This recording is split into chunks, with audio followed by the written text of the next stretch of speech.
Hey, welcome everyone. Thank you for joining us here today on the Trucker Strong Business Talk. We're going to be getting into it today. We got a great guest, someone that I've had a couple shows on his side from a show that he hosts. But first, want to start out and want to make sure I pop this up here right. There we go. Want to thank FreightWeb for their sponsorship here. We're excited about the technology they're developing that allows all carriers, owner-operators, fleet managers to optimize their operations. Now, if you're not familiar with them, what they're doing is they're developing a carrier optimization suite that will make it easier to keep trucks moving. It will include pricing tools that use AI and machine learning to tell you the best range to use when you're bidding, and gives you dispatching, back office, compliance, and KPIs to track your business performance, and a bunch of other things I can't release here publicly. So we want to thank them for sponsoring us here today. And then let's just jump right into it here for a little bit. Let's talk to, I'm going to break it up here. We are going to have live with us here today Craig Bliss. Now, Craig's the logistics consultant, and he's the creator of the Facebook networking group called Freight Brokers and Truck Drivers that's sponsored by truckstop.com. Using his 10 years of experience working at large shippers, mega brokerages, and family-operated carriers, he helps truckers maximize their potential to make more money. And he has a show that he puts on every week called Make More Money. And let's see, we're looking here. He has over, if you can see, let me get my mouse there where you can see it on the screen. If you see my mouse, over 20,000 members in his group. So let's go ahead and bring Craig into this. Welcome, Craig. Thanks for joining us here today. Hey, what's going on, Bill? I appreciate that introduction there, and the shout out of my group there, Freight Brokers and Truck Drivers. It's nice to actually be a guest on your show for once, since you've been a guest on mine a few times at least. Yeah, well, I really appreciate it because, one of the things that, you try to do and that, we try to do here as well is to educate people. For sure. From a business, we really don't spend any money effectively on marketing. We feel that, word of mouth, getting out there and spending the time and energy and money to build educational tools out there for people in the business is the best way to get out there. I agree. So, and want to kind of shout out as we're starting to see the viewership climb up here. We're going to Facebook, we're going to YouTube as far as live, and we were talking before. My LinkedIn didn't quite jam in there yet. So if you see us talking about something, you're not going to necessarily see. If someone comments on YouTube, you're not going to see the comment on Facebook. So what we'll do is we'll try to pop it up on screen so you know what we're talking about as we're bringing comments. But we highly encourage you guys to ask questions. I think you'll find Craig extremely knowledgeable. So. And we got you in the group as well. I got it on a watch party in a Freight Brokers and Truck Drivers group, so we're good to go. Nice. Appreciate that. I didn't realize that. You were just telling me about that as far as the watch parties. I didn't know you could do that with a live. I thought that was just kind of an after the fact. So yeah, awesome. Definitely going to have to do that. So sure. So let's get started here. One of the things, and we just can't avoid it here right now. Okay, so we're in this global pandemic. We've had 40% freight drop off as far as here in the USA. We're seeing in 2019 that there was more capacity than the market needed. So, perfect storm going on here. And we're seeing I would say a pretty big divide as far as in freight rates between the haves and the have-nots. Right. And a lot of the have-nots are pretty frustrated with what's going on out there. And I'm sure you see it in your group. I see it in our group as well as other groups. Just want to get your take and how you talk to people about that. Yeah, I mean, like I always say on my show, what's going on here in this industry is absolutely no secret to anybody. But what's pretty interesting, I think, is as you were mentioning, the divide here, as how divided the truckers or the freight brokers are against, truckers and other carriers right now. And a lot of it, we talked about 2019, the oversupply of 2019. But to be honest, I think a lot of the negativity stems on the broker side, at least, from 2018. because some people forget in 2018, rates, to a broker, it cost a broker a lot to source capacity during that time.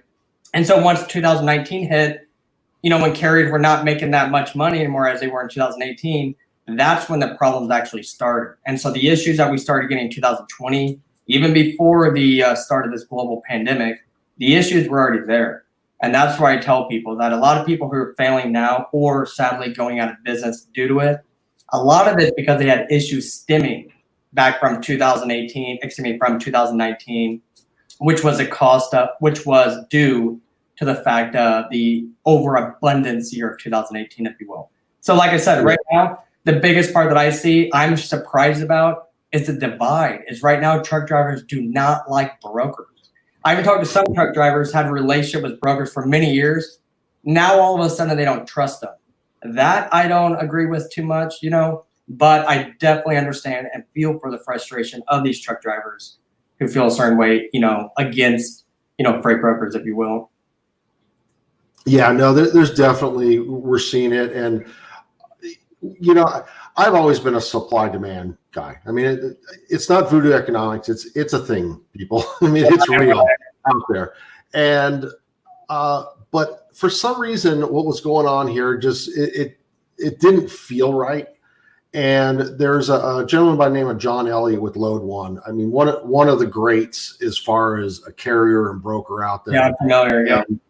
He's still young, but when he's out of this game, he's going to be one of those legends, I believe, that people will talk about because of his insight and his the way he treats people. Sure. And he made a comment last week, and it just sunk with me. It was like, that's exactly what I felt. Is that this is a global pandemic, and at a certain point, yes, we need to have some give and take between the shippers and what the rates are being paid. But there's a certain point where now what you're doing is just wrong. It's morally wrong in being able to start taking, the example I give is you take $1,000 load and you take the fuel out of it. Now that's an $800, $850 load because the fuel dropped so much. Now you say, okay, hey, I got to have a little bit of a give and take on this because, we as a shipper, we're hurting, we're losing money every day. So let's say that goes down to $600 or $650. Okay, that nobody likes it, but that's the market. That's kind of coming down. But these $400, $350 rate for something that, in that kind of drop, that's where you get to the point that's, to me, that now that's wrong.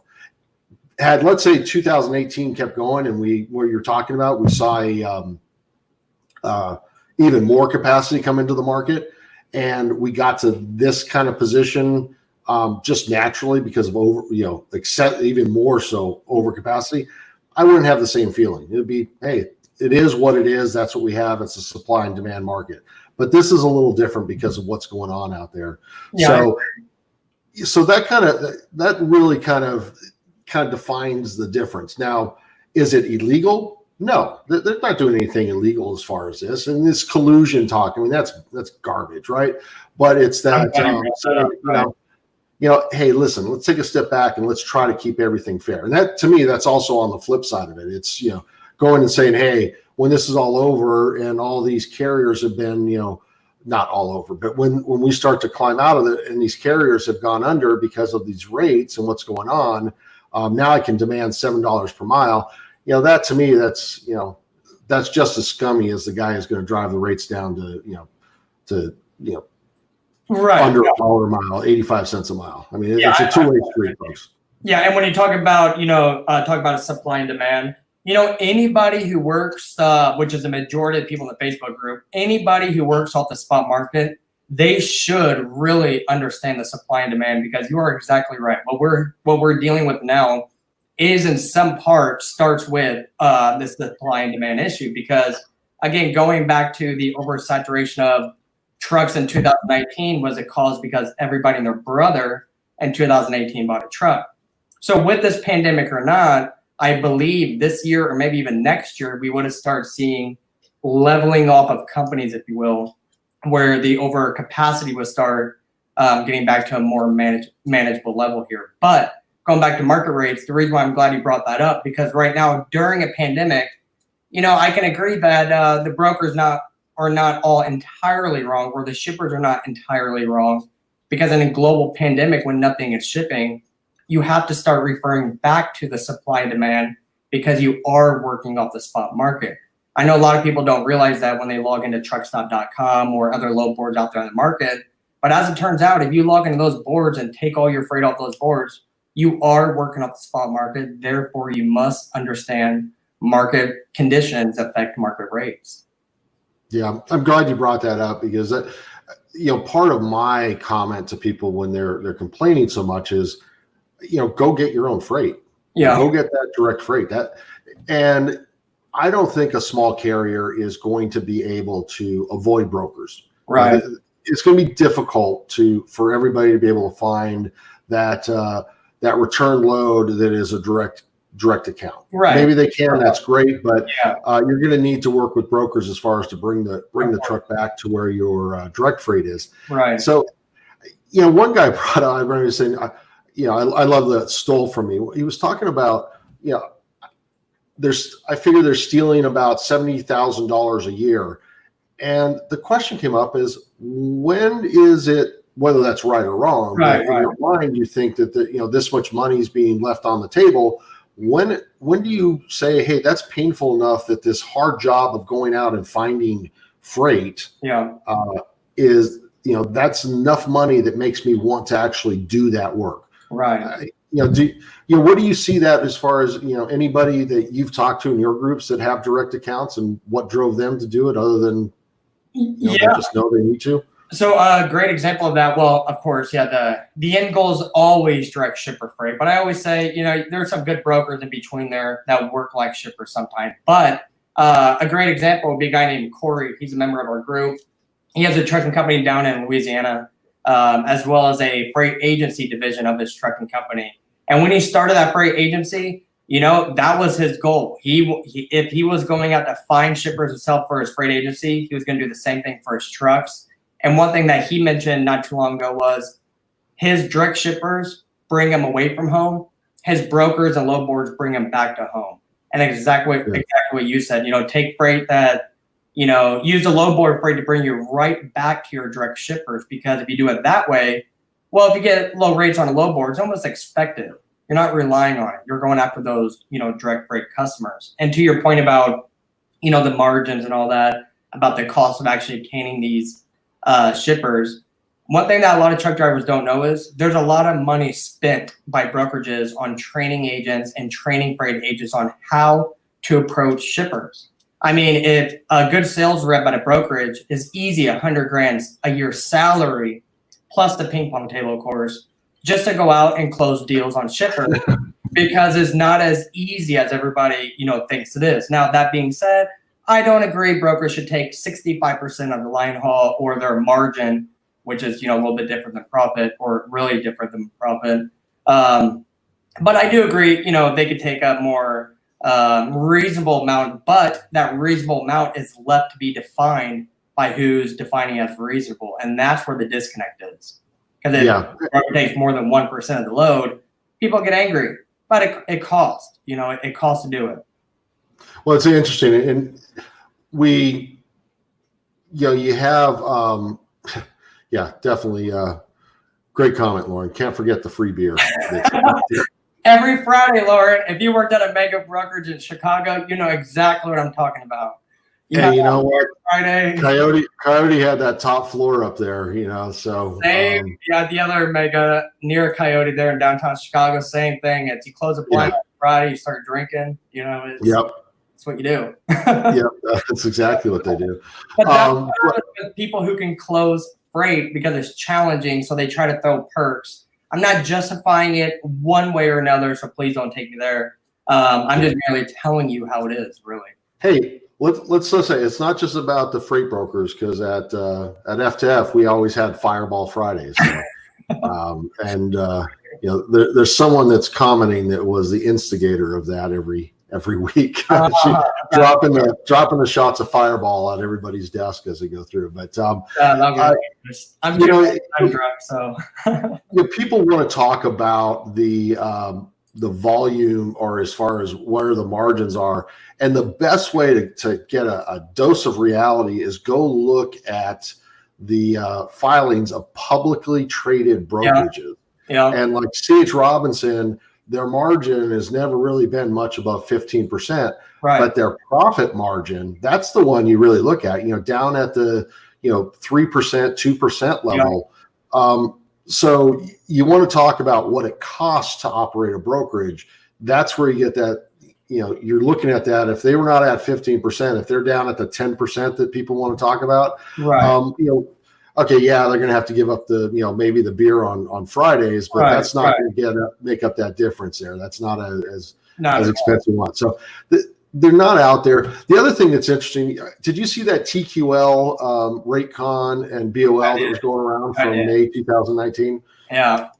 You look at that. Here's the other thing is people don't recognize is that, you and I could probably sit down here for a half hour and we could probably come up with 50 different reasons why there was more money going out to somebody else on that load, if it was real.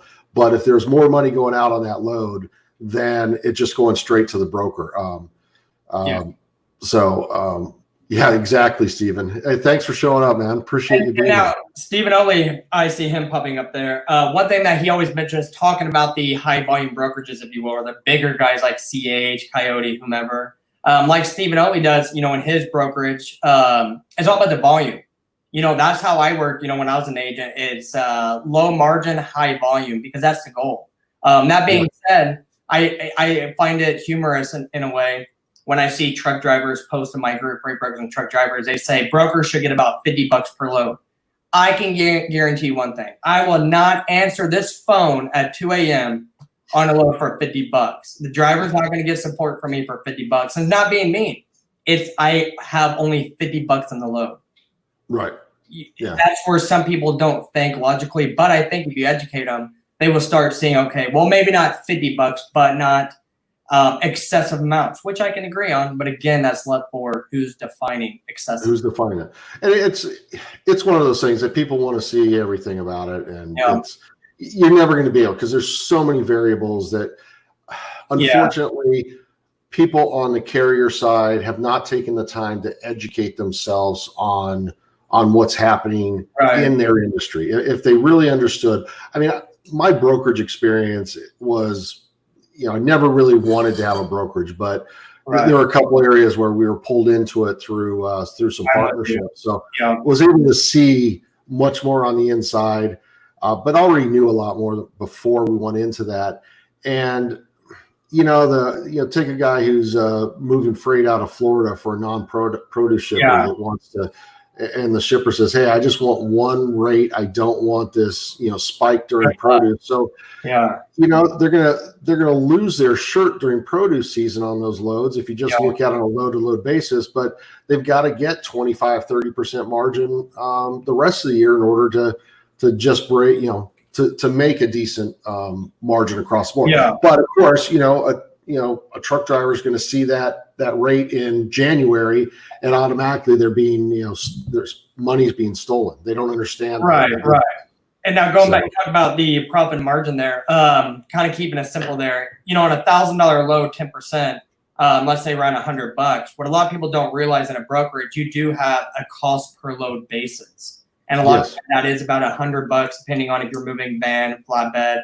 And that $100 for the cost of moving load is all your expenses wrapped up in your shipments. So if you're only making 10% or $100 on a load, you're breaking even. You're not even breaking even. You're just right at cost of what it's costing a broker to move that load. So realistically, 10% in a lot of cases is not enough.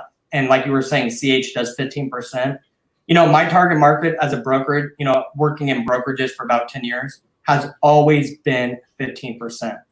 That's just what it was. The largest brokerage I worked at, they were 17%, where you must hit a minimum 17. Everywhere else is 15%. When you're talking about loads up in the $5,000, $6,000 range, oversized, that specialized stuff, it was closer to 5 or 6%. And so that's what people don't, realize. They think if brokers are getting 65% across the board. I have never seen it. Maybe you have. I have never in my career seen proof of it or heard from other broker friends or nothing. Yeah. Hey Gary, how are you doing? Good to see you. Thanks for showing up. Yeah, no, I haven't seen it. I have a good friend that owns a pretty decent size agency brokerage. Used to own it, then he sold his piece of that. So he deals mostly in reefer, and sometimes it comes in the weekend where there's some McDonald's and places like that.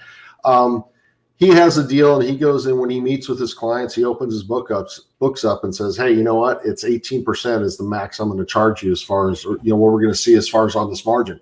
Now here's the interesting part, which people don't understand.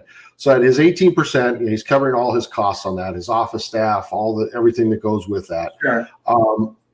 And then on top of that, when he breaks it down before he takes all the other expenses, if he just takes his loads and he looks at what he paid out and what his margin was, it's always below 15%. It's usually anywhere from 13 to 14%. Right. And the reason is when he says, "Hey, I got a truck at X," and he puts his 18% on top of it.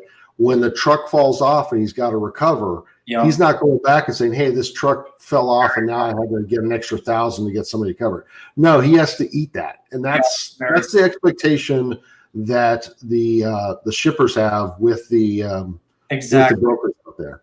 So so that's why a lot of these guys are looking at that, and they don't understand that there's there are two numbers from 2015 that the CFO of Coyote shared with me. One was it cost them over $70 per load to move. That's just there we go. Right off the bat. If they didn't make $70, they were losing money. The other one is they were happy if they got their loads that they moved. If they were sitting down at under 20% at 15% of loads they moved that they lost money on, that was actually a good month. 15% of the loads they lost money on. I mean, that's just the nature of the business. It is because, kind of that's getting too into the nitty gritty of numbers. So I'm not going to get into it. But let's say a brokerage, as you mentioned, loses $100 on one load. What people don't realize, you can't just raise a margin on the next to instantly make up that money. You have to raise a margin on multiple loads to make up that money, or for the brokerage to make up that money to, again, maintain his margin back at that 15%, whatever it is. But one thing that I kind of like about that agency there, it sounds like they provide more transparency to their customers by saying, a flat 18% margin there. And now, in the beginning, I'm not sure how I felt about that, but now as I see it, I kind of like the transparency model, if you will. I don't think it's going to help shipping rates by any means or increase them. No. But I do like kind of like the real estate industry. Everybody knows how much everybody's getting paid in that transaction. No one gets paid any more because they know it. They don't get paid any less because they know it. But everybody knows it. And so in some ways, more ways than one, I actually kind of enjoy the transparency model in the trucking industry. If we will ever get there, I don't know. But we'll see. Here's my challenge on that. If all parties were understanding of what it takes. Yeah. Okay. But how many times do you carriers say, "I do all the work, I have all the liability, I should get most of the money"? And they realistically unless somebody's gouging them, they are getting most of the money. Go start prospecting. Tell me you do the hard work, because that is the hard work. If it wasn't the hard work, every single owner operator out there would be knocking on doors and making phone calls and finding their own freight. Yeah, if you're a small fleet or owner operator, you guys would be non-existent if no resources for that. Right. I mean, think about this. What you coming from mega brokerage, you come out of college, you get hired, from this mega brokerage, go through the training. How many calls, if you're going out, if you're on the shipper side, you're out there to try to find freight, how many calls a day are they expecting you to make? 100 before you can leave. That's when I was an intern at TSG. They're now called Redwood. 100. And how they track you, because they have a 55-inch TV on the damn wall with everybody's names on it, and it says how many calls you did, inbound, outbound calls, how many notes you did. Hated that job, but it was tough. I was 18, had to pay to, I was paid to learn, so I'm grateful for it. But 100 calls a day for an intern, and that's because shippers don't answer. If they do, it's, you know, it's rough. And that's why I you know, sympathize with drivers and why I give so many tips about going direct to shipper, because I've done the damn thing, you know, on the shipper side. When I had sprinters, I had to do it all over again on the, you know, being on the bottom. It's rough out there. And if you're an owner op, or if it's you and your wife, you know, keeping you, you know, rolling and loaded, you cannot expect to get primarily all shipper freight. That's why you have to build relationships, you know, with brokers, and find brokers that you trust that work like shippers. Because as you mentioned earlier, Bill, you know, a lot of times brokerages, what people don't realize, brokerages lose a lot because you tell the shipper about an issue and they say, should I find a new broker? Of course not. You're going to pay for it, swallow it, and keep going. But it costs. But I see you, Gary. Yeah, I know. That's it. I mean, they micromanage you like it should have been bigger. But the point of that was they hound you. You know, you work from 7 to 6. That's a typical Chicago brokerage, you know, time frame of a day. But by 6 p.m., 100 calls on the board, or keep on dialing. It gets harder for people to answer after 6 p.m. too. Yeah. So, you want to get those calls out of the way early. Yeah, for sure. I remember how hard it is, really.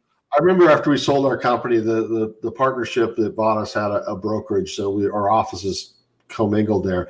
And our VP of operations from the trucking side went over on the brokerage side, and he was an animal. He was a beast on the phones, and they posted the numbers. Yeah. And you know, he regularly would be throwing up 120, 140 a day, but showed the results as well. He was making those phone calls while he was moving, you know, 7 to 10 loads a day. So it started out, and then as he got going, he didn't stop making the phone calls. He kept on it. He kept his, you know, his foot to it. Those are go-getters. That's why I was saying sometimes the best brokerages or the best agents at brokerages are people who come from the trucking side, because they know it. I mean, they know the rates, they know the lane. You know, they could tell the broker right on the phone, like, no, it actually costs this much to do this, this, and this. And they can speak to shipper. I mean, they enter. What people don't realize, truck drivers, if you're on a load, you're interacting with at least 2 customers, and most times at least one, shipper and the receiver. Both those sides, one of those sides ship freight. So you guys are constantly exposing yourself to these customers there. But that's a whole other video, how to go through all that. Yeah. Well, one of the things I realized the other day, I saw some statistics on, because I've been trying to figure out, okay, I keep saying, hey, make the phone calls, go out and do it. Sure. I don't believe a carrier, if you're out there, you're an independent owner operator, you're driving, that you need to be making 100 phone calls a day. That's unrealistic. Don't try to do it. My advice to people is find 5 targets that you want to go after in your area by your home. And put them on the list and set a schedule. And when you tell them, okay, I'll follow up with you on Friday, make sure you follow up with them on Friday. That's why you don't want the list to get too big, because there's a lot that's out of your control. So make sure, you know, 5 phone calls on your 30-minute break, you can make those 5 phone calls. So you know in a day you're going to have to shut down for 30 minutes. So keep it that. When one totally says, stop calling me, or after 10 phone calls I haven't answered, find the next one, put it on the list. And just keep it. If it takes you 2 years to find that account, odds are it probably won't. But you know, so that's what I've been, you know, trying to coach people with. But I realized the other day is, and I think what I'm going to do, maybe I'll bring you back on when I start doing this, is doing something along the lines of training owner operators on how to use LinkedIn, how to set up their profiles, and how to communicate. That's amazing. It was funny. I saw a typical truck driver in a LinkedIn group, and he was well, I don't know if you call engage when you know, on Facebook, where they just ignore the question and they just start throwing out the insults. Doing that, I was like, this is like the absolute worst way to interact in LinkedIn. You can get away with it in Facebook, but you can't do this in LinkedIn. Right. That's what I try to tell people all the time, because you never know who's watching. You know, that's kind of the interesting thing there, especially with watching on what you say. But you know, kind of talk about finding the list of 5, you know, shippers in your area. That right there is straight out of How to Broker 101. If you worked at a brokerage, that's day one. Essentially, of course, mega brokerages are all different, but day one, you're sitting at your desk, you're making a list of all the shippers in whatever area your little heart desires. In this case, is your house. let's say 20. You said 5, let's say 20, because you're only probably going to get about 5. Pick 5 on those lists. And like you said, get very familiar with them. Start scoping them out, start researching them, start setting up meetings. But in the broker world, I'm sure it's the same in a lot of sales roles, is 3 calls. You have to get 3 no's before you essentially get taken off the list, or 3 quick call-ins. That third one, it's time to really get them off the list. But persistence is key. And as you just said, Bill, on your 30-minute break, if you give old Susie at, the toilet paper, company down the road, give her a call once a week just to check in. Eventually, Susie's going to give you something. Maybe not right away, but eventually. Do that with all the people you interact with in your town. Keep it easy. Keep it familiar. I'm sure the people in your area see your truck every now and again in your hometown, especially if you live in a small town like I do. Yeah, and also, one of the things is make sure you got to be realistic. I've seen the stories of the guys that get upset because they're coming in with a rate that they believe that they should get. They don't understand the market or believe the broker's getting. Well, yeah. Well, unfortunately, in the trucking industry, a lot of guys get out there and their minimum cost of operation is everything they have in the truck, and then they need their bass boat payment taken care of, and I won't give anybody a hard time about their Porsche payment or anything like that, but so they have this lifestyle. Yeah, apparently having a big lifestyle also equates to you deserve more as a carrier. I mean, how many people do you say you get what you pay for? So the fact that you've overspent in your personal life makes you a better trucking company? Right. I don't see it. I honestly think that guy that has saved his money and can run at a lower operating cost is probably a little more reliable. But and when you mentioned that, when I worked at Archer Daniels Midland, I'm sure a lot of people know about that here in Central Illinois. Which was hilarious about it is I had my core of probably only about 10 or 15 carriers, of course, on my list of brokers too. But one of my carriers, I used to call him an RV driver, because that truck, he was a Landstar driver, it was like an RV. It was like a double cab. Yeah. And his thing was when I would call him, try to give him as much as I can, but it was rough because it was like max weight 20,000 pounds, must have 230 miles no matter what it is. And I can accommodate him sometime with certain freight, but other things I'm like, man, I just can't do it. You have an RV, this guy doesn't. I have to go with more realistic. So I'm with you where some people do try to, finance their lavish lifestyle and the rate per mile that they need, when in actuality, they probably don't need that much. But, if they had a Porsche, they probably have to have a higher rate per mile. But speaking of nice cars, people talk a lot about brokers. I have never met a broker with a Ferrari in Chicago. Did you hear about that truck driver who ran over his Ferrari? Yeah. Tell me how a trucking company owner with less than 100 trucks has a $250,000 car, but no one's talking about that. Well, you know what? There are plenty of guys that would probably, if you got into it. But that's true. They definitely got some money out there. A trucking company don't have money, but I support it both ways. Yeah. Talking about direct freight, and you brought ADM up. My first direct account was in Mansfield. Now it's an Anderson property. That little elevator there. I was hauling food grade corn from there to Atlanta. I had a direct route, and that was my here's it. So she was using a broker. Okay. She knew her from high school, and I saw that. Okay, I know Mansfield. You know Mansfield. There's there's pretty much two places that could be shipping anything there, right? You got the green elevator, and you got the company that fixes damaged corn. So I saw this load. I'm like, okay, let's I'll call this broker. And it's a little over 600 miles. He wanted $800. This is back in 2012. In 2012, that was a ridiculously low rate. Yeah. And I said 1,100, and which I shouldn't even offer him that. But he couldn't do it. He didn't have that much in it.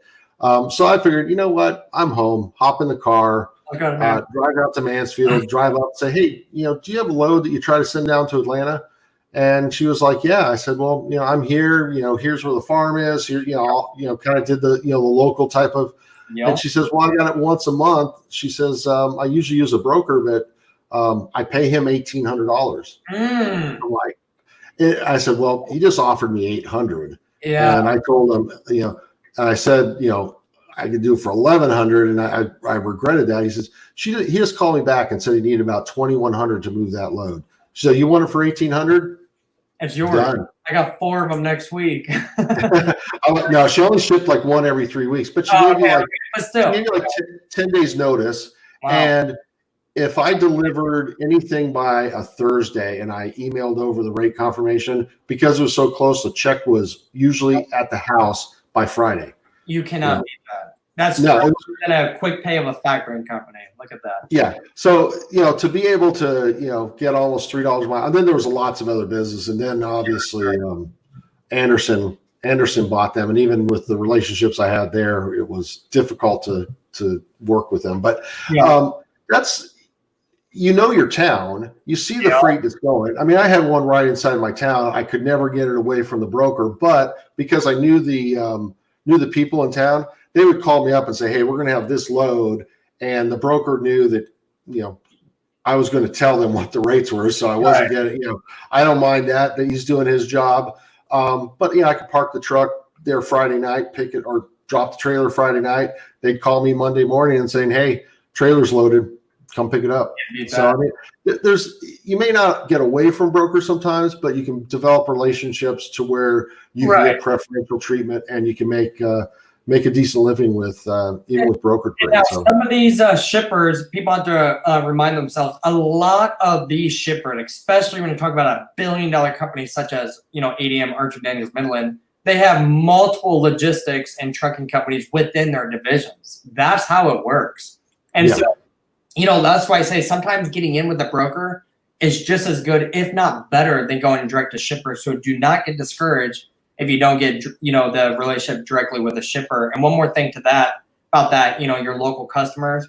One example here, I live in a town with like 8,000 people and some change. The closest biggest town has maybe 100,000. Bill knows all about that. But in the town where ADM is, in the agricultural world, you have the ABCs. You have, ADM, Bungie, Cargill, DeFont, whatever that is. So I guess ABCD. If you work with one, most likely you can haul for another because they're doing all about the same thing. And so, if you're hauling for ADM, you can call Bungie, you can call Tate and Lyle. They do a lot of the same commodities. And if you're a preferred vendor for one, you can definitely get set up as a preferred vendor as the other one. It just takes time, as you said. Drive up there. Tate & Lyle has a zillion plants. Drive up there, introduce yourself. It's the same deal. If you work with one agriculturing plant, go to their competitor. Same thing in turf. I love turf. That's, when I was in Phoenix, whole bunch of turf in, Phoenix. The moment I got a turf place, what did I do? Went right next door. Hey, I'm hauling, all the turf for Becky and, Turf's Unlimited. What do you guys have? Well, they need this stuff. Do you guys need that too? Boom. All of a sudden, you're recognized as being knowledgeable in what they ship. And that's exactly what you want to be. Yeah, absolutely. Absolutely. All right. So Gary there, he's got a question. So what's the average rate difference between brokerage freight and direct freight? Is there a common denominator that gives an estimate?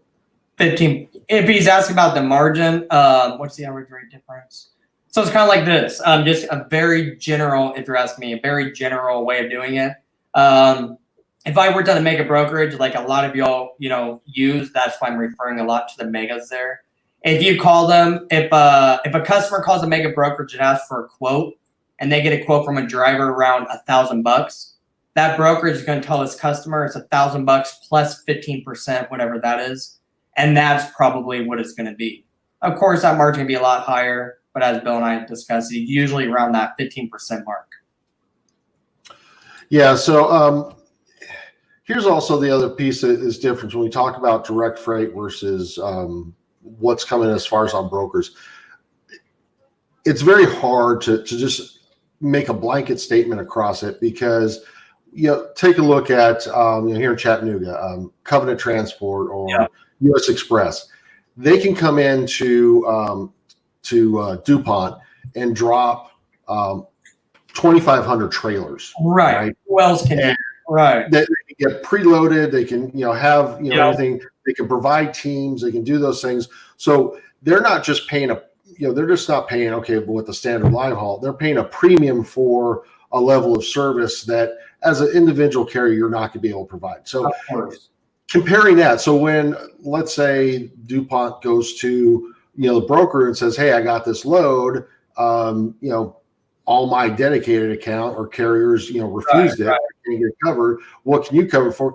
The rates don't necessarily, they typically look for, even off the bat, they're going to look for less money than what they're seeing in the dedicated freight. So it's not always the apples to apples on that. Everything's a little bit different. That is a great point, because again, this is stuff that a lot of carriers where they don't know about it because they've never been exposed to it, which is totally fine. But a shipper, they will pay a broker, in gold, very pretty coins there, if they can have 50 reefer trailers show up to a shipper to sit there for a week to be used as storage trailers while they exterminate the building, and that they will get a very pretty penny for it. I know it because I had to do it working on a shipper, and I wanted to buy my own trailers at that point. But the reason why the shipper paid so much for trailers for that premium service is because there's a lot of management on the backside of getting the trailers there, getting them out of there, who's managing the risk, who's keeping the dumb things on,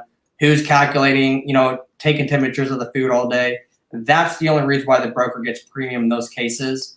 And it's a great reason because that's something a small fleet cannot even handle. There's no resources nor the minutes in a whole entire day to handle something like that. And so I'm with you. Can't compare it to apples because it's nothing like that. Maybe for general freight, but for the majority of the freight, it's not. Yeah, even the general freight, it gets challenging. Like Home Depot, it's anybody who's had experience getting a brokered load, Home Depot, hey, drop your trailer here, we'll call you and pick it up, and 3-5 days later, you get a phone call. Yeah. I mean, it's just like, Menards. Don't get me started on Menards. I was gonna say that's if I thought I hit the golden jackpot when I first got the RFP for that. I'm like trash. Yeah. They tried to renegotiate. I used Menards because it was great. I could, I had a real good, with flatbed, I had a good mulch. Oh, you did the mulch. Okay. It was near the house. And and it was easy. I mean, it was because I knew, you did it a few times. I knew what to do. I knew when to show up. You're going to Lowe's, you're going to Home Depot. They're unloading you right there, on and off real quick. And then I'd use Menards to take me down south to where my brick loads, which paid really well. Got it. Menards actually called me up and said, hey, we'd like to, pay you 50. This is after load's done. We'd like to pay you, give you cash for 50% cash, and then the rest of it on a Menards gift card. I was like, are you kidding me? I have tough enough time getting you to pay a bill. You keep changing rules on what you want, and now you're telling me to be a gift card. Yeah, thank you. Yeah, no, thank you. They're an interesting organization. Yeah, they are. Yeah, they are. As we're winding down here, I want to talk to you a little bit about your sponsor and what they've got going on with FreightWaves. And I want to drop something up here. This is the FreightWaves 6.0 that came out. This is their what they call signals. And what this is doing here, what we're seeing here is we have Los Angeles to Seattle. And basically, if you're below 50, you're saying it's a shipper market. You're above 50, you're getting into the carrier market. So this is what I really like about this tool is it's giving you the ability to actually plug in a city pair. So let me do this. Let me change this around here. Let me do Chattanooga, Tennessee, and probably it's going to be Champaign, Illinois, right? Let's see what we got here. I don't have my glasses on, so. And right there. All right. So it's going to pop up. So basically, both markets are about neutral. They're slightly below that. What I thought, to be completely honest.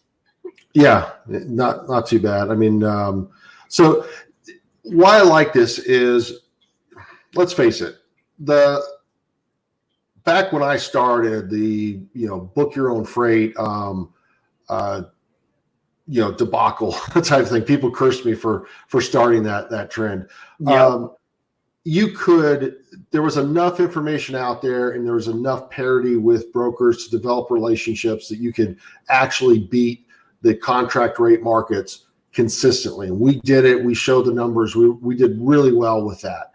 I believe now it's harder and harder to do that because, number one, brokers don't have the dedicated freight that they used to have. Right. But, exactly. They're on the spot market. Yeah, that's flipped. I mean, what was it? First half 2019, C.H. Robinson came out, said they only moved 35% of their loads were contracted freight, and that's normally 70%. And FreightWeb started calling them, they did a big push, acknowledging how shippers were not accepting the paper rates, if you will, or the paper contracts, because they're throwing everything on the spot market, essentially. Yeah. So the spot. Yeah. So when you have that, when that broker doesn't have that load, consistently, it makes it harder and harder to do that. Now, part of the challenge is, I believe 2018 did serious damage to the small carrier market. Yep. Is it woke the sleeping giant. It woke the shipper up to say, you know what, I cannot allow this to take place and let this out of control. And that's why I believe you saw that flip, because you have more of these companies working with technology that makes it easy for them to say, okay, you know what, I got five approved brokers. Here's a load that's coming out. Tenders are rejected from the contract side.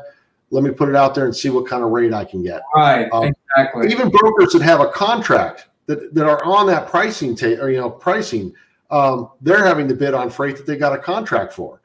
So it's real. And I was working at a shipper during that time.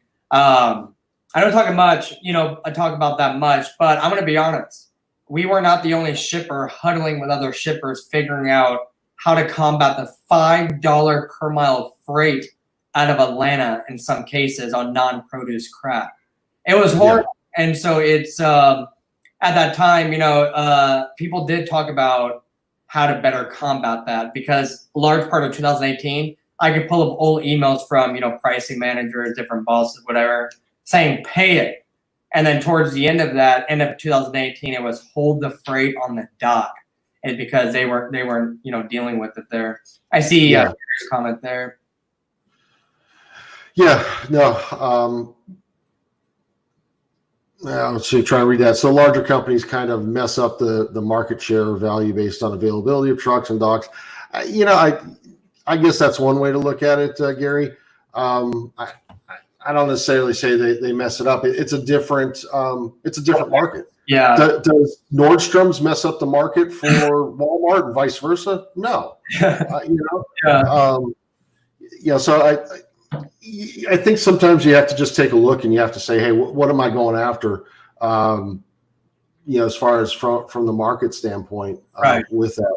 So, but the reason I wanted to pull this up and I wanted to show the signals, and so everybody knows, is we are working on, we have the API from FreightWeb. So we're going out. We should hopefully, I'm not sure how long it'll take the programmers to do it. We're redoing our whole website and everything, and we're going to have the ability where you will be able to go in and punch in the city pairs. So if, let's say you're in Chattanooga and you're trying to decide, okay, I'm in Chattanooga, I got a load to Champaign and I've got a load to, let's say, Detroit.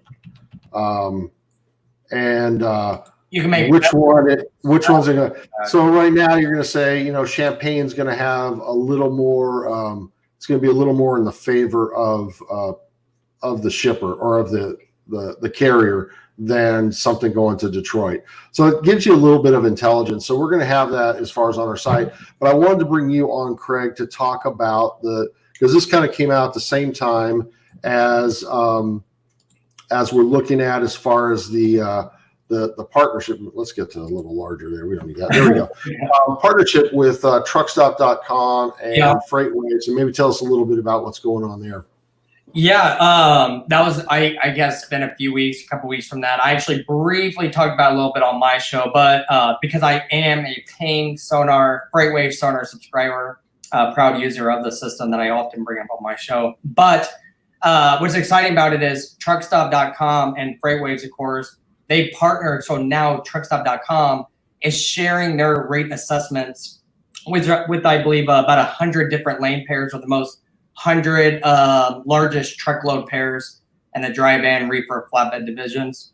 So now Sonar users can actually see rates, truck stop rates right in Sonar. And the significance of that is, as we all know, truckstop.com has billions of past transaction, different data points that you can now see right inside FreightWaves. So the reason why I like it, of course, because more data that you can power yourself with will strengthen up your negotiations. And I wrote down a few lanes. It's the 100 most, largest truckload lanes. So you're looking at like Atlanta to Baltimore, Atlanta to Miami, Philly to Atlanta, Louis to Chicago. And that's for dry van, flatbed, and reefer equipment. So like I said, it's exciting stuff because you get to see more data, a clearer picture. And like I said, you're talking about billions of data points, billions of past transactions with brokers, shippers, and carriers. That gets that rate per mile assessment on the Sonar. Absolutely. Okay, I didn't realize they were actually pulling that in there. I'll pop that up on my Sonar and take a look at that tonight. Yeah. Kenny Long, great comment, Kenny. Trucking is cheap, logistics is expensive out there. Thanks for joining us, Kenny, and your contribution there. Kenny and I had a brief conversation online in a thread where we're talking about data, the rates that get posted in there in terms of load boards. The challenge right now, I think, as far as with that, is that the accuracy of some of the rates that you see within the load boards. Right. Like I know DAT, they take the top 25 shaving right off percent and take the bottom 25%. That's not a statistically valid method. I know why they do it. They don't like these outliers. Yeah. But when we take the raw data, when I say we, FreightWeb, when we take the raw data, we get different numbers. Now we're also they're pulling in a lot of data from many different sources and using artificial intelligence and machine learning and lots of stuff that really smart people understand that I don't, to do that. But to that point is the leveling of the playing field for the small guy. Mm-hmm. So there's two things to level the playing field. Number one is there's going to be more and more companies like FreightWeb that are going to come out with data to help them, like truckstop.com. Right. Truckstop.com giving lots of good data to help the small guy. The other thing is to understand the difference between that's a rate and that's a data point to stick in the back of your head and to think about later, right? Yeah. And that's the thing is the data doesn't necessarily, you don't like what I was showing there. That's not, this isn't to say, oh, gee, this is exactly what I need to do. No, it's a piece of information that you want to take a look at to help you make decisions on what to do, right? Exactly. So, I'm glad you brought that up. That's right. A lot of people say, because FreightWave Sonar, as you know, you're very familiar with it, it's pricey in terms of, some people's budget, let's say. I had people ask me, especially owner of small fleets, they say, Craig, if I start using this system, can I expect an increase of rates? And the answer is yes and no. It's really how you use the data, but definitely no if you think that reading the data will suddenly increase your rates. It's you have to know how to use it. You have to know how to navigate it with it, and kind of going back to the data points, even within FreightWebs that you have, and then the truckstop.com teaming up with FreightWaves. I think this is just the start, because I believe either Craig Spiller at FreightWaves or Brent over at truckstop.com put it something like marketplaces like truckstop.com, empowered with fast data and market insights, will become more critical in the future. Because no more than just a load board. It's a load board plus all these tools and features for the little guy to help combat against these megas, or at least that's what I like to use them for. Right. Yeah. Yeah. Hey, Kevin, I appreciate your comments.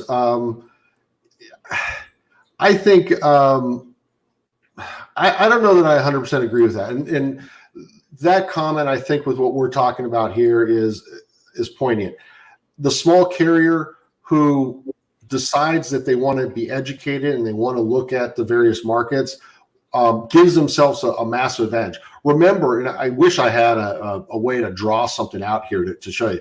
Remember, when we talk about averages, so if you've got 100 different loads we're taking a look at, and let's just use $1.50. Sure. So $1.50 is the average on that. So we're talking there's loads below it, but there's a lot of loads. And typically when you look at standard deviation, some of these other statistical things, there's typically going to be more loads above the average, above the mean than below. So, but even still, 50% of the loads, if they're above it, you can get a better rate. And the way somebody gets better rates is knowing the information and being able to say, okay, you know what, I see here that, this was always in this place, or let's say you're looking at a lane and it was at 30, or the, various, just all these different data points. You have to constantly be watching, even when you're, the best people I know booking freight for themselves, even when they weren't running, they were looking at the load boards to see what was going on. Right. Yeah. To draw on that as well is where, people ask you about sonar. Am I going to make more money? The one thing I like to tell people is there's different mindsets with the people who use sonar heavily and what they use it for versus somebody who's looking at, my air quotes here, the rate, right? They're looking at it from a profitability standpoint because in their mind, asset utilization is far, far, far more important than the rate. The rate is just like anything else. It's like, use the rate just like you'd use load to truck ratio, just like you'd use those, the signals gauges. All those things kind of give you a piece to make a decision on what to offer and where you're going. But what sonar brings in is the ability to know that when your truck gets to a certain point, your odds of getting another load to get out of there are going to be good. And if you use your assets more efficiently, odds are you're going to be more profitable. And that's how you can make more money, by using that data. You have to understand it. It's not, I'm going to admit to it. And I even laughed with, I can't even think of his name. The guy that you introduced me over at Reed, over at FreightWeb. I laughed with them afterward because I'm like, man, I thought all I would do is log into those FreightWeb. It would tell me Atlanta's doing good, Chicago's doing bad, stay out of Maine. There's nothing like that. He's like, oh, no, it's not. I'm like, I actually have to read this. I have to understand my own operation, of course, to make those better decisions in different areas. So I'm with you on that.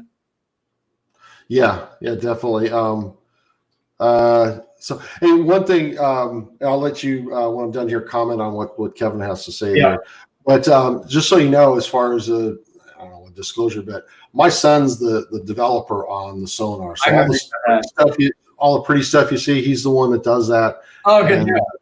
And cursing and screaming when he when he's got deadlines and they want fonts changed or colors changed and things like that. So it's really, actually, I gotta say, proud dad moment. It's really great to take a look at something like this and to use it and to know how to use it and to say, yeah, my son, in part, that's definitely impressive, especially in this industry where 5 years ago FreightWeb wasn't around. No one could even imagine something like sonar could be popular, and now words like truckstop.com teaming up with FreightWeb, it's changing this entire industry. I made a joke on a podcast I did with the Matt Silver, a Voyager not too long ago. Good guy.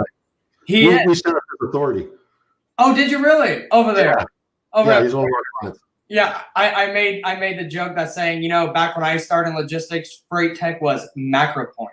If you had macro point, you're educating shippers on what the hell macro point was, and you're telling drivers how this tracking thing on your cell phone is going to do this or that. And now you have marketplaces being integrated with all this data points and technology. For the older veteran truck driver, let's say like my dad or people I compare to my dad, they won't understand it. But people like in my age group, a little bit older, they will understand it and definitely understand the power, in these, features and data to make more money by not getting stuck in certain areas of the country, or by purposely going to certain areas that they may not be too familiar about, but they have the data to show that that area is pretty good for their trucks there. Yeah, absolutely. So what do you think about Kevin's statement there? I would tell you what it is, Kevin. I struggle with this. Mind you, I started the brokerage side, went to the carrier side, shipper, back to carrier, kind of mixed up in between from there. I'm going to tell you from this that I learned very quick working at brokerages. You can go out to the bar with your customer friends on on the Friday night. By Monday, he would drop your business relationship for a cheaper rate, but still be friends with you. That's how it works. Logistics, it may not be for everybody, but in my experience, it's all about the rate when it comes to the shipper. Shippers expect the best service. So trucks who say, or brokers say, I provide you all the best service. I have this, this, and this. You never have to worry about me. Everybody says that. And so you cannot use that as a differentiator when you're given your rate. And so I do feel it is risky in some ways if a customer or broker drops a vendor, for somebody else, but everything comes down to that bottom line. And when people expect great service at the lowest cost, everything comes down to the rate. I mean, people throw out relationships all the time. Good guy in the industry, Stephen Oatley, he's a broker as well. He mentioned that one of his big customers actually no longer uses him after all these years because they simply went to another agent with a cheaper rate. How about that? A guy you've been working with for so many years stopped using you for a cheaper rate. Is it risky? Depends who's buying or who's writing out the check every month. I can guarantee you they probably get a truck right now. So, what's interesting is relationship. So, I believe back in 2011, 2012, based on what happened with inventory levels. So coming into 2008, somebody might have 2 weeks of a certain product in the warehouse and on the shelves, right, as far as what's going. Then consumer, just like now, well, now you can't find anything in the stores, it seems like. We have to order. Yeah, normally, yeah. We had to order yeast on Amazon. Yeah. How about that? By the way, it showed up yesterday, so. Oh, good deal. I'll send you some bread this weekend. But all of a sudden, those 2 weeks of inventory level went to 2 months. Yeah. And so they had this massive. I remember delivering transmissions in Detroit. It was a massive warehouse that had transmissions, and what the transmission manufacturer would do is just shuttle a trailer across the street, and we're talking football fields of transmissions piled 20 feet high, or stacked 20 feet high on racks. When they went bankrupt, that was a football field's worth of boat anchors. So now all of a sudden everybody started going of just in time. Yeah. And when you go to just in time and with manufacturing, you have slip ups, and now you have hot demand, expedite. You start having where you're paying. When you flip that around, when you start to see what's happening is the shippers are number one is they're coming back around to, okay, we need to have a little more inventory in place. And that digs into that expedite side. Right. The second thing is we need to have more control. 2014 made them start thinking about it. Technology really wasn't there yet. 2018, there was already a lot of Trantech companies looking at it. And I mean, you look at some of these companies and their valuations. Look at Project 44 and Forkites. Some of the things that they're doing, and there's lots of other companies out there. So it's really shifted, and it's difficult to think that a relationship is going to happen, because now what's happening is the decision on the freight spend is moved further away from the carrier, and the further away you get, your service and value you provide all of a sudden is just a number. It's one thing when you go to your boss, Craig, and you say, hey, this guy has been rock solid for me. He's worth paying this little extra money. Now it's not your boss, it's some computer that's telling you the rate. And that's why I preach like Joel Osteen on my Make More Money show about building relationships, because, you know, as every year you just talked about, from 2011 to now, the advancement in technology in the trucking industry is insane. I'm a 90s baby. I grew up in technology, and I find it, you know, very insane. So you must maintain these relationships, because as robots and, you know, AI starts taking over these freight apps, you need to have an ally on the brokerage side or on the shipper side, a physical human being ally that you can call. And you only get that when you build relationships. I'm all for the load boards. You guys hear me talk about them all the time. But I'm for relationships. That's where we're at. Yeah. Yeah. Now, you know, Kenny, you're so wrong, but I'm hoping you would agree with me on this, is that it's still, even though you're constantly having to sell that service and that difference, because, you know, whether it's a new person that comes in or the guy's trying to justify what you've done to his boss or his boss's boss, when they're looking at the financials, it's become harder and harder these days, I think, as more companies are going to more of a automated process to look for freight and to find the best value. And even at a shipper, it's, you know, when we're looking at RFQs, RFPs, what have you, whatever they want to be defined as you know, as me, a decision maker at a shipper, when I'm going through the list, I'm not going through the like, okay, this carrier, he's good. We're looking at price. So imagine technology, imagine the AI. There's going to be no filter. There's going to be no this or then formula, you know, to rate your relationship with them. That's kind of how I look at it. So as he was saying, you can sell the technology, but there's more to it.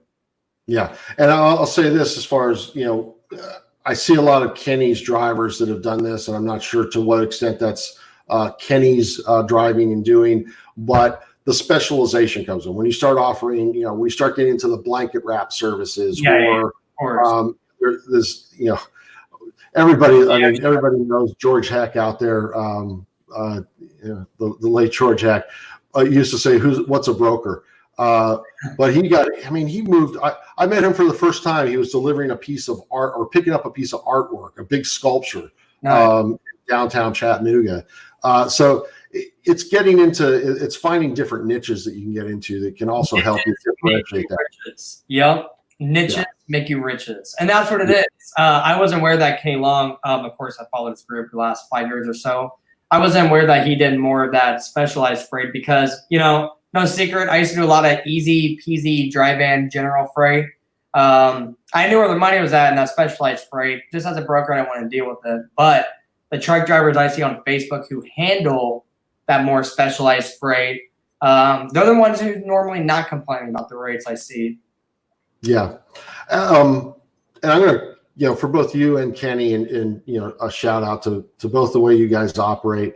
You know, when you guys take on a role, you know, Kenny, 30,000 followers, you with 20,000, you take on you have a higher level of responsibility, especially in times like this, as far as is to lead. And Kenny's done a great job, and you do a great job with that, as far as to get out there and try to educate and try to help people understand as far as with the market and give them information. Unfortunately, there's a lot of people who just don't want to do that. Mm-hmm. And I bring that up because there are some out there that it's a meal ticket. And I'm not saying you know, we're not all in business to make money. That's what we're here for. Sure. But you have an obligation, you have a moral obligation when, you know, if you're making money off of the people who follow you, and they, you know, it turns around and they are suffering, and you're in glee because you know you're going to profit later on when the market starts to turn around a little bit. When this market turns, it's not going to be because we got more freight than we had in 2018. It's going to be because we have less trucks than we need, because so many people got put out of business during this period.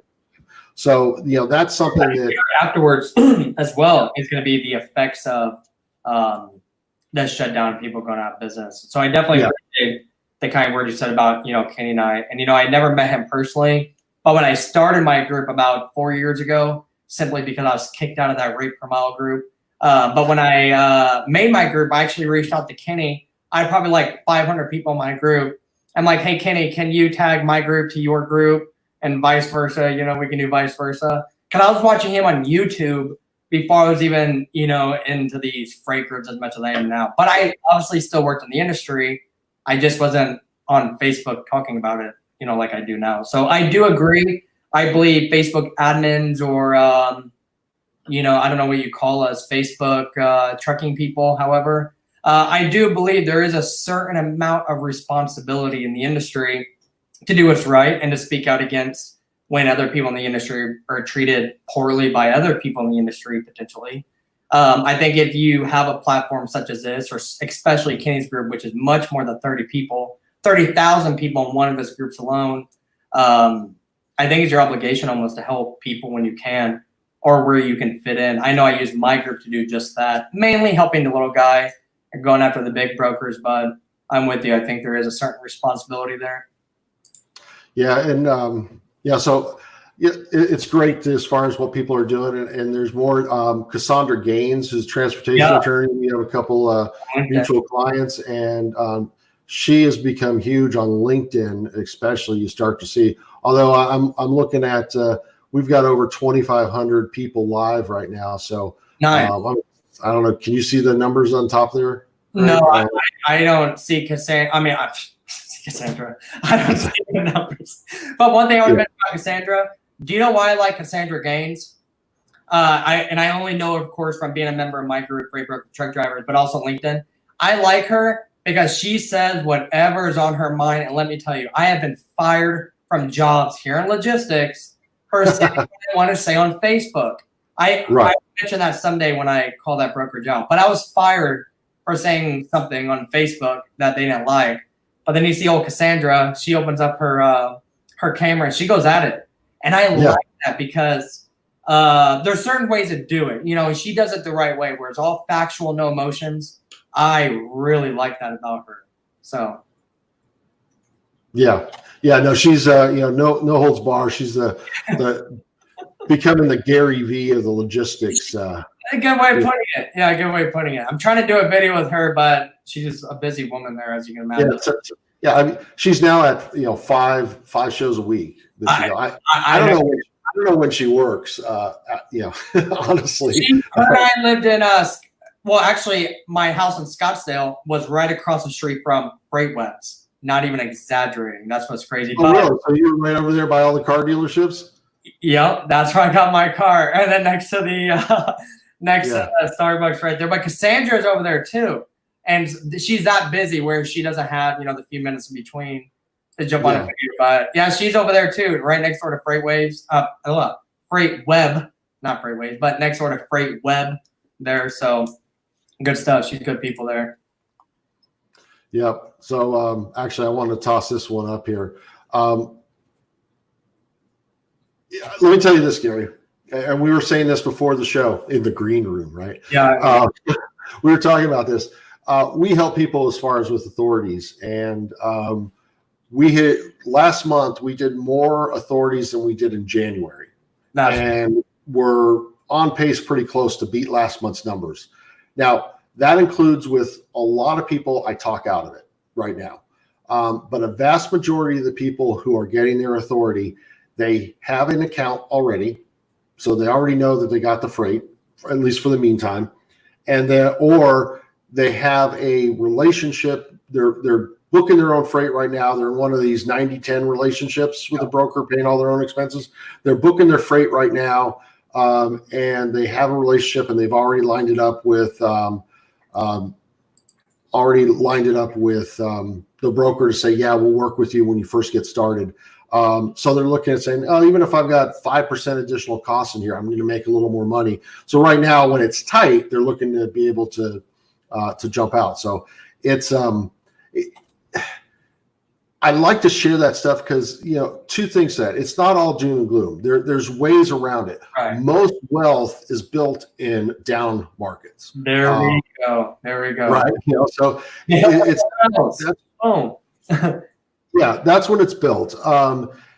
And the other thing is you really look at this, and while I'm, was the first one to say it's harder to maintain those relationships these days and what's going on, the relationships still matter. And even if it's not necessarily like a regular load, you get into with somebody, they work with you well, and I want to try to say, you want to keep going back to them. You want to work with them. You want to have a tight-knit group of people that you're getting your freight from, because when they trust you, they know you're going to get it done, and they're going to be willing to pay you a little more money because they don't have to worry about taking that phone call at 10 o'clock at night saying something went wrong. Why didn't your driver show up? You need to get a truck here as soon as possible. So, there's something to be said for, the easy button when it comes to booking freight sometimes. So you need to be able to, prove yourself out there so you make it easy for the broker to work with you. Yeah, I totally agree with that. And that goes back to, back and forth on the relationship aspect. And so kind of like what we talked about earlier, niches make you riches. It's kind of like that. You just have to find out what you're good at, because some people, they like living the rat race of the general dry van freight. On times like this, time to change it up. Yeah. So listen, we've been running along here. I appreciate all the comments we've got going on here. I scheduled 30 minutes and we end up hour and 15. Having fun. It was a good one though. Yeah. How do you do on your show? Is it only me that you run over with, or? You and my other good one that I like, Corey from Bunker Hill. Because when we get together, you and I, or you and him, we talk before the show, of course, then during the show. We can go on forever. But that's why I like talking freight, is because different opinions help you see different perspectives. And especially, I worked on the shipper brokerage carrier side. You worked in, all sides of the industry as well. So when you get two people who've worked on all sides of the industry, it's more beneficial for drivers to hear that interesting perspective. And I know it helps people out. I hear it all the time in my group. I know in your group, Freight Mastermind, I see it all the time. So I think it's good stuff. I'm glad you started Trucking Strong, the podcast here. But I think it's good stuff here. Yeah, I appreciate it, and I appreciate you coming on. We'll have you on again here probably shortly. And I'm trying to think, Kenny, if you're still listening out there, I'd love to get you on, get some of your insights. Steven, I definitely want to get you on here. If you're still listening, get some of your insights. And we're going to also try to reach out to the Gov over on the LinkedIn side to see if he'll come on, because there's somebody who really understands, as far as, right now, what's going on, working as a broker and dealing with all the craziness that they have going on, trying to find freight and work with carriers. Good deal. Well, yeah, I definitely appreciate having me on the Trucking Strong podcast, Bill. And let's definitely do it again sometime. Yeah. So give a shout out. What are your groups and your websites and all the things you do? Yeah, people, all of my social media channels are on my website, craigbliss.com. But of course, you can search my group on Facebook. My group is called Freight Brokers and Truck Drivers. So click request and I'll get to it. But like I said, my website is craigbliss.com. You can see all my social media channels there as well. I think I'm. I see the comments there. Awesome. Yes, let me pop that up. I don't know. Pop that up there for people. I got to remember that. I mean, I got all sorts of ways that I can, throw stuff up here. I got to, get better. I love it. Get better doing this at a time. So great. I appreciate that. He's got a lot of great information. Check out his Money Mondays. What time is that at? 6 p.m. Central Time. Make More Money Mondays, 6 p.m. Central Time every Monday. Every Monday. And then also make sure that you, check out his Facebook group. Make sure you, if you're on the Trucking MBA YouTube watching this, that you subscribe and hit that little bell button, because we're going to be going live every Thursday at 5, as well as pretty soon we're going to be doing a quick morning minute talking about what's markets and looking at some of the rates. So make sure you have that bell going. And Freight Mastermind, if you search that on Facebook, that's our group there. Love to have more people participate. We keep it tight. No bitching allowed. No bitch zone there. So thank you, everyone. Thank you, Craig. And we look forward to seeing people out here next week. Sounds good. See you later, everybody. Thank you. Thanks, Bill. Thank you.